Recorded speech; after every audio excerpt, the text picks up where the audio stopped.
ये स्टूडेंट्स कैसे हैं आप। मुझे उम्मीद है कि आप बढ़िया से होंगे और प्रीवियस वीडियो को आप तो आज की वीडियो हमारे लिए बड़ी इंपॉर्टेंट है क्योंकि आज की वीडियो में हम 10th क्लास की मैथ की जो न्यू बुक है उसका चैप्टर नंबर 3 और उसकी जो एक्सरसाइज 3 पॉइंट उसका क्वेश्चन नंबर 1, 2 और स्टूडेंट 3 सॉल्व करें। ओके, तो आज की वीडियो को आपने एंड तक देखना है क्योंकि इसमें हम डिस्कस करने जा रहे हैं unit matrix, row matrix, column matrix and null matrix. इसके बाद इसमें हम डिस्कस करेंगे स्क्वायर मैट्रिक्स, रेक्टेंगुलर मैट्रिक्स और क्वेश्चन नंबर 3 में हम जो डिस्कस करेंगे वो करेंगे डायगोनल यानी कि वक्री, स्केलर और यूनिट जिसको हम अटर्निटी मैट्रिक्स भी कहते हैं। तो सबसे पहले इन मैट्रिक्स की हम डेफिनेशन देखते हैं और फिर इनको बारी बारी हम सॉल्व करते हैं। तो आपने वीडियो को एंड तक देखना है, चैनल को सब्सक्राइब करना है ताकि जितनी भी चैनल पर वीडियोस हैं वो टाइम पे आपको। स्टूडेंट्स आज हम डिस्कस कर रहे हैं टाइप्स ऑफ मैट्रिक्स। तो टाइप ऑफ मैट्रिक्स में सबसे पहले जो टाइप है वो है रो मैट्रिक्स।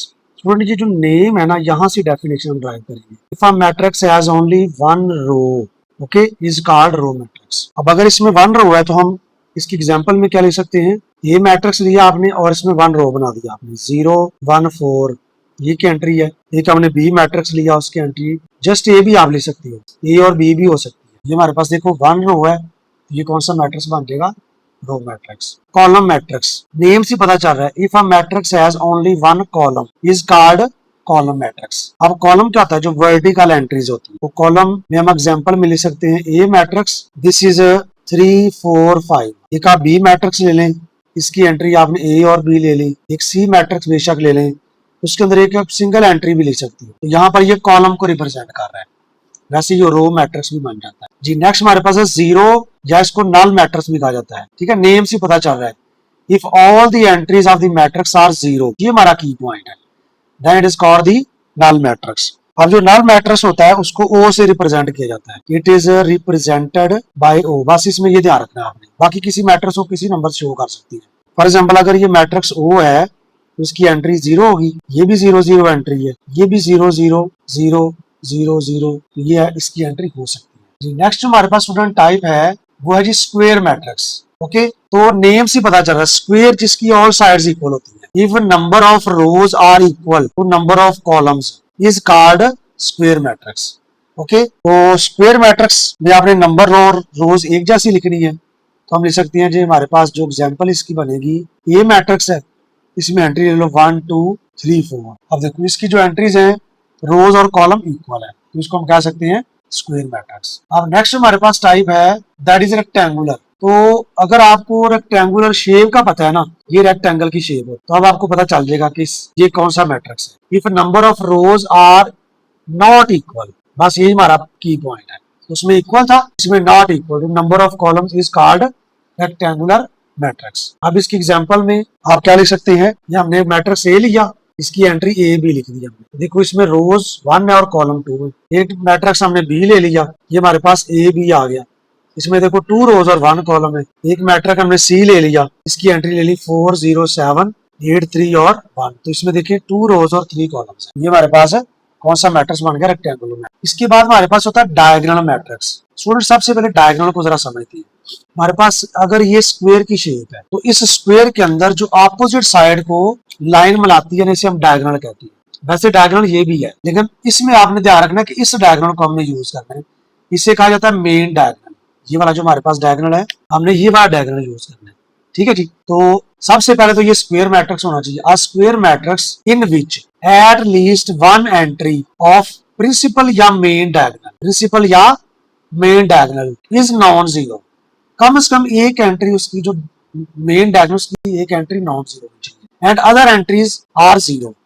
बाकी जो इसकी एंट्रीज होनी चाहिए ना, वो क्या होनी चाहिए, वो जीरो होनी चाहिए। ठीक है जी, इस कार्ड दी डायगोनल मैट्रिक्स। अब सबसे पहली बात तो ये स्क्वायर मैट्रिक्स होना चाहिए। हम यहाँ पे एक मैट्रिक्स ले लेते हैं जो स्क्वायर है। अब इसमें ध्यान किस बात का रखना है आपने, 2 0 0 3। अब देखो ये मेन डायगोनल की एंट्री दोनों नॉन जीरो है, यहाँ भी वैसे जीरो हो सकता है लेकिन दोनों जीरो नहीं हो सकते। ठीक है ठीक, अब एक इसकी एग्जांपल ये यूज कर लें, 2 0 0 0 3 0 0 0 और 4।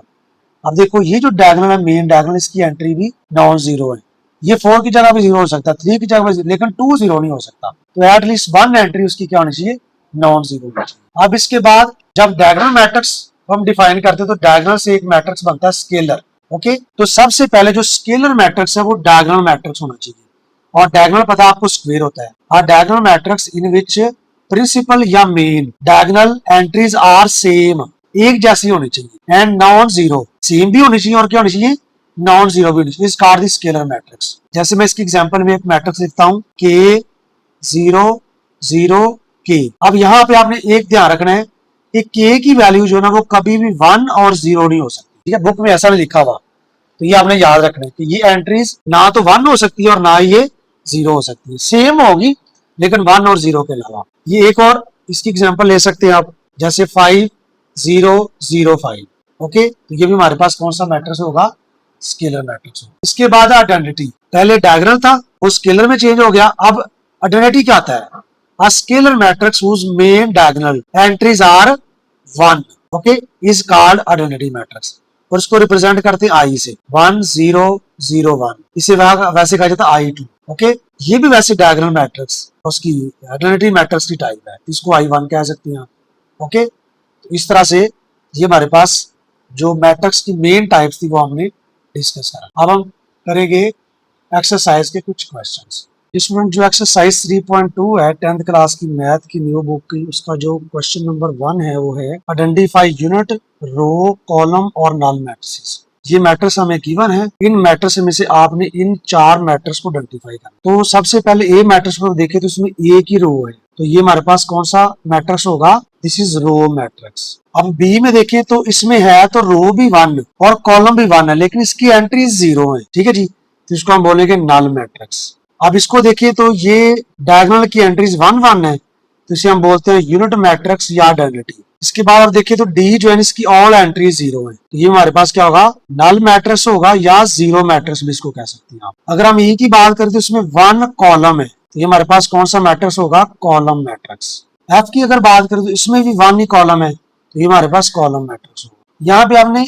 हर मैट्रिक्स को एक ही नाम देना है और जो उसका मोस्ट रेलेवेंट नेम है ना वो देना है, जैसे यहाँ पे रो भी है, कॉलम भी है, तो लेकिन ये ज्यादा रेलेवेंट है नल मैट्रिक्स क्योंकि इसकी ऑल एंट्रीज जी। क्वेश्चन नंबर जो 2 है स्टूडेंट, उसमें उसने कहा जी आइडेंटिफाई रो, कॉलम, स्क्वायर, रेक्टेंगुलर मैट्रिसेस। अब देखिए ये हमारे पास कौन सा मैट्रिक्स है, कॉलम मैट्रिक्स है, ठीक है जी। वैसे ये रेक्टेंगुलर भी बनता है लेकिन बुक में इसका आंसर कॉलम मैट्रिक्स ही दिया उसने। और अगर इसकी बात करें तो इसमें रोज और कॉलम इक्वल है, तो ये हमारे पास स्क्वायर मैट्रिक्स होगा। अब अगर हम सी की बात करें तो सी के अंदर सिचुएशन थोड़ी डिफरेंट है, रोज और कॉलम नॉट इक्वल, तो ये हमारे पास होगा रेक्टेंगुलर। अब जो डी मैट्रिक्स है उसमें देखिए रोज भी और कॉलम भी इक्वल है, तो ये हमारे पास स्क्वायर मैट्रिक्स होगा। अगर हम ई की बात करें, ई के अंदर रोज और कॉलम नॉट इक्वल है, तो ये भी हमारे पास रेक्टेंगुलर होगा। अब इसमें 1 रो है तो ये हमारे पास रो मैट्रिक्स होगा। वैसे ये रेक्टेंगुलर भी हो सकता है लेकिन ज्यादा बेस्ट है कि इसको आप रो का नाम। इसके बाद जो हमारा क्वेश्चन नंबर 2 का जी पार्ट है उसमें देखिए तो रोज कितनी है 3 और कॉलम्स कितनी है 3, तो ये हमारे पास स्क्वायर मैट्रिक्स हो। इसमें देखिए रोज आर 3 और कॉलम्स आर 2 नॉट इक्वल, तो हम कह सकते हैं ये हमारे पास रेक्टेंगुलर मैट्रिक्स। ओके, अब नेक्स्ट हमारा क्वेश्चन नंबर 3 है, उसमें हमने आइडेंटिफाई करना है डायगोनल, स्केलर और आइडेंटिटी। ये 3 हमने इसमें आइडेंटिफाई करनी है। अब क्योंकि ये वैसे सबसे पहले तो डायगोनल है, स्केलर भी है, लेकिन सबसे मोस्ट रेलेवेंट इसका आंसर 1 1 है, तो ये हमारा आइडेंटिटी होगा। इसको यूनिट मैट्रिक्स भी कहा जाता है। अब देखो ये दोनों एंट्रीज इक्वल है, मेन डायगोनल की एंट्रीज इक्वल है, इसको कहा जाता है स्केलर मैट्रिक्स। अब इसमें देखें तो मेन जो डायगोनल्स की एंट्री एट लीस्ट 1 नॉन 0 है, तो ये हमारा डायगोनल होगा। इसमें देखिए डायगोनल की एंट्री इक्वल है, तो ये हमारा होगा स्केलर। और इसमें दोनों एंट्रीज इक्वल नहीं है, नॉन 0 है, तो ये हमारा होगा डायगोनल। ओके, अब आपको इन डायगोनल की, स्केलर की, आइडेंटिटी की समझ आ गई।